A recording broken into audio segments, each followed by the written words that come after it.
Բարև ձեզ, դուք դիտում եք հորլրատվական ծրագիրը։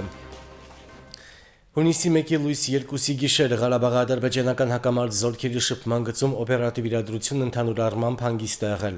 Հակառակորդը կրակի դադարեցման պայմանավորվածությունը հիմնականում խախտել է հրաձգային զինատեսակներից, որոշ ուղղություններում կիրառելով նաև դիպուկահար հրացաններ եւ հան 17 տիպի նռնականետ 2 արկ։ Պաշտպանության բանակի առաջապահ զորամասերը ցուցաբերել են զսպվածություն, չեն արձագանքել հակառակորդի սադրիչ գործողություններին եւ շարունակել են վստահորեն իրականացնել մարտական հերթապահություն։ Այս գիշեր հայ-ադրբեջանական պետական սահմանագոտում եւս օպերատիվ իրավիճակը շարունակել է մնալ հանգիստ։ Հյուսիս-արևելյան հատվածում արձանագրվել են միայն ադրբեջանական կողմից տարբեր դրամաչափի հրաձգային զինատեսակներից արձակված անկանոն կրակոցներ։ Հայաստանի Հանրապետության զինված ուժերը վերահսկում են սահմանային իրավիճակը եւ վստահորեն իրականացնում առաջադրված խնդիրները։ Այսօր ժամը 9:15-ի սահմաններում Պաշտպանության բանակի հյուսիս-արևելյան ուղղությամբ տեղակայված զորամասերից մեկի պահպանության տեղամասում մահացու հրազենային վիրավորում է ստացել զինծառայող 1997 թվականին ծնված Խորեն Դերենիկի Հարությունյանը։ Դեպքի մանրամասները պարզելու համար կատարվում է քննություն։ ԼՂՀ պաշտպանության նախարարությունը կիսում է կորուստյան ծանր վիշտը եւ իր հզորակցությունը հայտնում մահացած զինծառայողի ընտանիքի անդամներին, հարազատներին եւ ծառայեկիցներին։ Գերմանիայի Բունդեսթագն այսօր 1 ժամից ավելի տևած քննարկումներին հաջորդած քվեարկությանը ձայների գերիշխող մեծամասնությամբ ընդունել է հայոց ցեղասպանության հարցով նոր բանաձևի նախագիծը, որում 1915 թվականի իրադարձություններն ամենաուղղակի կերպով բնորոշվում են որպես ցեղասպանություն՝ մեկ դեմ, մեկ ձեռնպահ։ Բունդեսթագի падգամավորները շուրջ 100%-ով կողմ են քվեարկել բանաձևի նախագծին։ Սա իշխող կոալիցիոն եռյակի եւ ընդդիմադիր կանաչների ու ձախերի համատեղ փաստաթուղթն է, որի մշակման նախորդել են խիստ աղմկահարույց քննարկումներ։ Ավելի վաղ կառավարության փոխոսնակը հայտնել է, որ Գերմանիայի կանցլեր Անգելա Մերկելը սատարում է բանաձևին եւ պրոբացիոն քվեարկության ժամանակ նույնպես կողմ է քվեարկել դրան։ Այդուհանդերձ իր ունեցած պայմանավորվածությունների պատճառով Մերկելը այսօրվա քննարկումներին ու քվեարկությանը չի կարողացել մասնակցել։ Նիստին ներկա էին նաեւ Գերմանիայում Հայաստանի Հանրապետության եւ Թուրքիայի դեսպանությունների ներկայացուցիչներ։ Հարցի քննարկմանը մեկնարկ տալով Բունդեսթագի նախագահ Նորբերտ Լամմերթը նախ շեշտել է՝ սա դատարան չէ եւ պատմական հանձնաժողով չէ։ Մենք գերմանացիներս մեր պատմության մութ էջերից երևի ավելին գիտենք, քան շատ այլոք, եւ դա պետք է խոստովանենք, որքան էլ ցավոտ լինի։ Դրա համար պետք է ազնիվ եւ ինքնակննադատական մոտեցում ցուցաբերել։ Սա հետագա համատեղ աշխատանքի համար խիստ կարեւոր է։ Համապատասխանատվության ընդունումն էլ կարևոր է։ Այսօրվա թուրքական իշխանությունը մեղավոր չէ արվածի համար, սակայն կրում է պատասխանատվություն 100 տարի առաջ կատարվածի համար։ Այս քննարկմանը զուգահեռ բողոքի ակցիաներ են ու ցույցեր։ Մենք ամեն քննադատություն ի գիտություն ենք ընդունում, բայց անընդունելի են Բունդեսթագում ազատ կարծիքի արտահայտումը սահմանափակելու փորձերը։ Մենք ընդունում ենք մեր պատասխանատվությունը։ Սա փաստ է, շեշտել է Լամմերթը։ Բունդեսթագի հաստատած փաստաթղթում շեշտվում է 1915-ի ապրիլի 24-ին Օսմանյան կայսրության ժամանակ ծրագրված եւ իրագործված ավելի քան 1 միլիոն հայերի ջարդերն ու ոչնչացումը, էթնիկ զտումները ոչ այլ ինչ էին, քան ցեղասպանություն։ Այս հայերի ճակատագիրը կոնկրետ ցեղասպանության օրինակ է, որով բնորոշվում է 20-րդ դարը։ Այս իրադարձությունները հոլոքոստի հետ ընդհանրություններ ունեն։ 1915 եւ 16 թվականներին հայերի եւ այլ քրիստոնյա փոքրամասնությունների հանդեպ ցեղասպանության հիշատակի եւ ոգեկոչման մասին բանաձևով Բունդեսթագն ընդունում է գերմանական իշխանության մեղսակցությունը, որը որպես Օսմանյան կայսրության գլխավոր ռազմական դաշնակից միանշանակ տեղյակ լինելով ծրագրվածի մասին չի փորձել կանխել մարդկության դեմ կատարված հանցագործությունը։ Այսպիսով Գերմանիայի Բունդեսթագի կողմից հիշատակի այս արարողությունը նաև առանձնահատուկ հարգանքի տուրք է ամենահին քրիստոնյա ազգի հանդեպ։ Գերմանիան պարտավորվում է վերանայել կրթական ծրագրերում այս իրադարձությունների ներկայացման ձևը, նպաստել, որպեսզի հայ-թուրքական հարաբերություններում նոր հիմնաքար դրվի սեփական փորձից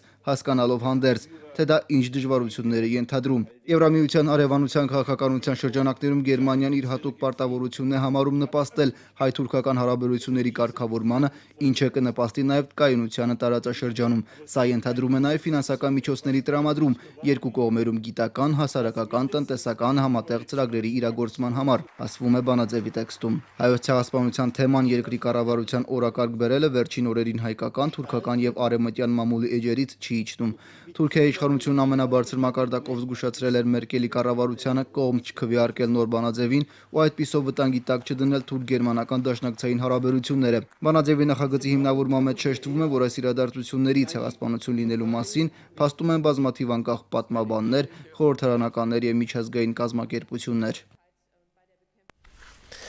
Հայաստանը ողջունում է Գերմանիայի Դաշնային Հանրապետության Բունդեսթագի կողմից հայերի եւ այլ քրիստոնյա ժողովուրդների դեմ իրականացված ցեղասպանության վերաբերյալ բանաձևի ընդունումը, հայտարարել է Հայաստանի Հանրապետության արտաքին գործերի նախարար Էդվարդ Նալբանդյանը։ Հայոց ցեղասպանության 100-ամյա տարելիցի կապակցությամբ նախագահ Յոախիմ Գաուկի հայտարարությունը Բունդեսթագի կողմից ընդունված այս բանաձևի հետ միասին հանդիսանում են Գերմանիայի արժեքավոր ներդրումը ոչ միայն հայոց ցեղասպանության միջազգային ճանաչման եւ դատապարտման գործում, այլև ընդդեմ ցեղասպանությունների, մարդկության դեմ հանցագործությունների կանխարգելման համամարտկային պայքարում։ Մինչ այսօր Գերմանիան եւ Ավստրիան որպես Օսմանյան կայսրության նախկին դաշնակիցներ ընդունում են հայոց ցեղասպանության իրականացման մեջ իրենց պատասխանատվության բաժինը, ապա Թուրքիայի իշխանությունները շարունակում են համառորեն ժխտել Օսմանյան կայսրության կողմից իրականացված ցեղասպանության անհերքելի փաստը։ Միջազգային հանրությունը 101 տարի սպասում է, որ Թուրքիան կառերեսվի իր պատմությանը, նշել է Էդվարդ Նալբանդյանը։ Նրանք չեն սպասում հրավերների ու կոչերի, վտանգի պահին առաջնագծում են խաղաղության ժամանակ թիկունքում։ Արցախյան պատերազմի վետերաններն ապրիլի 2-ից կամավորագրվել ու շարունակում են մնալ մարտական դիրքերում։ Նրանց միավորում է Արցախի ազատամարտիկների միությունը, այն հավասարապես պատասխանատվություն է կրում երկրի անվտանգության համար։ Միությանը կից ստորաբաժանումները մասնակցում են մարտական հերթապահությանը, իրականացնում ինժեներական աշխատանքներ։ Արցախի ազատամարտիկները միակարծիք են։ Միասնականությամբ հաղթել ենք 3, միասնականությամբ դիմակայում ենք ժամանակի մարտահրավերներին։ Ադրբեջանական բնակավայրերից մեկն այստեղից անզեն աչքով է տեսանելի, բայց հայկական դիրքերից դրանք նշանառության տակ չեն պահում։ Ասում են խաղաղ բնակչությանը չեն թիրախավորում, փոխարենը նշանառության տակ են հակառակորդի մարտական դիրքերն ու տեղաշարժը։ Զինված դիմակայությունից հետո այստեղ էլ ուժեղացված է հերթապահությունը։ Անելիքներ կան եւ դրա համար մենք հատուկ գրաֆիկ ենք սահմանել, որի ընթացքում եւ մարտական հերթապահություն ենք իրականացնում եւ ինժեներական աշխատանքներ ենք իրականացնում։ Փորձով այդ երկուսը համատեղել մենք կահավորում ենք մեր դիրքերը, որպեսզի մեր զինվորների համար անվտանգությունը ավելի բարձր լինի եւ կարողանանք նրանց կյանքը ավելի ապահով դարձնել։ Եվ հերթապահություն եւ ինժեներական աշխատանքներ։ Արցախի ազատամարտիկների միությանը կից ստորաբաժանումներն այսպես են ստանձնել խնդրի կատարումը։ Աշխատանքների ընթացքին հետևում է բանակի զորամիավորումներից մեկի հրամանատարը։ Կամավորներն այստեղ զինվոր են։ Ծառայությունն էլ կազմակերպում են ըստ վերադասի հրամանների։ Գնացել ենք միություն գրվել, եկել ենք ստե մեր հողը պահելու համար, մեր հայրենիքը պահելու համար։ Դրա համար այս չարչարվում ենք, ամեն ինչ անում ենք, որ մեր հայրենիքը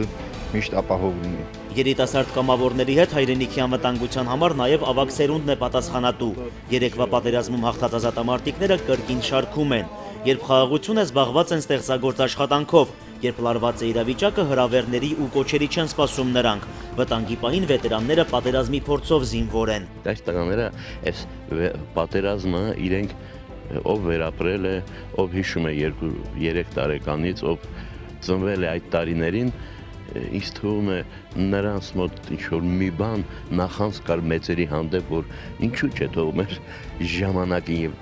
նրանք իրենց դուխը ցույց տվեցին։ Ես նախանձում եմ նրանց։ Նորայր Բաղդասարյանը դիրքում նշանակություն չի տալիս տարիքային հարաբերությանը։ Հակառակը երիտասարդներին իր փորձն է փոխանցում, ինքն էլ փորձում սովորել նրանցից։ Այսպես ավագ ու կրտսեր ծերունդը հերթապահում են պաշտպանության բնագծի հյուսիսային ուղղության հենակետերում։ Ինքը կամավորագրվել է Աբովյան քաղաքից, Արգամն էլ Գորիսից է շտապել Արցախ։ Սովետի մեր հայրենիքին ա պետք, մեր սահմաններին ա պետք, մեր խրամատներին ա պետք։ Ու ոչ տարտնջում ենք, ոչ մի բան։ Մենք մեր գործն ենք անում, մենք մեր պարտքն ենք տալի, ուրիշ ոչ մի բան։ Արդյոք եթե պարտք ես լինում ինչ-որ մեկին, պետք է տաս անպայման։ Մենք էլ մեր հայրենիքին ենք, պարտք պետք է մեր պարտքը տանք, որ ինչքան ապրենք, պարտք ենք ունենալ։ Բաք չունի տարիքը, սեռը։ Այստեղ են ապրիլի 2-ից եւ կմնան որքան պետք է։ Մարտական հերթապահությանը զուգահեռ Արցախի ազատամարտիկների միությանը կից ստորաբաժանումները մշտական տեղակայման վայրում շարունակում են ուսումնավարժական պարապմունքները։ Օգտակար են հայրենիքին ոչ միայն խոսքով ու ոգով, այլ նաեւ գործնականում խնդիրը գիտակցելով։ Կամավորները երբ զգում են երկրին վտանգ է սպասում, բոլորը միանգամից ոտքի են կաղնում եւ իսկույն զինվորի կողքին են կաղնած լինում։ Այդ աջակցությունը պետք է եւ դա պետք է շուշուտ կատարվի, ոչ թե դա կռվի ժամանակ այ խաղ ժամանակներում պետքա որ աջակցեն բոլոր աշխատանքներում, թե ինժեներական, թե դիրքի պահելու դեպքեր։ Կահավորված ու անվտանգ դիրք պատրաստված զինվոր պատրաստական հասարակություն։ Արցախի ազատամարտիկները նույն համոզմունքին են։ Ազգն անհաղթելի է միասնականությամբ, եւ հայը ցույց տվեց համախմբվելու իսկական օրինակը։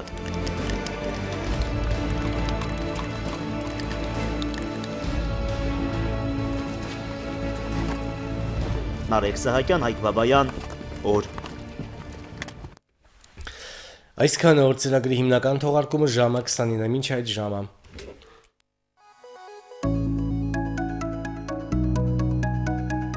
Եղանակի տեսության հովանավորն է SBS ընկերությունը։ Հանրապետության տարածքում կդիտվի փոփոխական անբավարարություն, օրվա երկրորդ կեսին սպասվում է կարճատևան ձրև եւ ամպրոպ, առանձին վայրերում հնարավոր է կարկուտ, վարկյանում 2-ից 7, ամպրոպի ժամանակ հնարավոր է 20-ից 25 մետր ուժգնությամբ հարավ-արևմտյան քամի։ Օդի ջերմաստիճանը՝ գիշերը 10-ից 15, ցելսիուսը 21-ից 26 աստիճան տաքություն։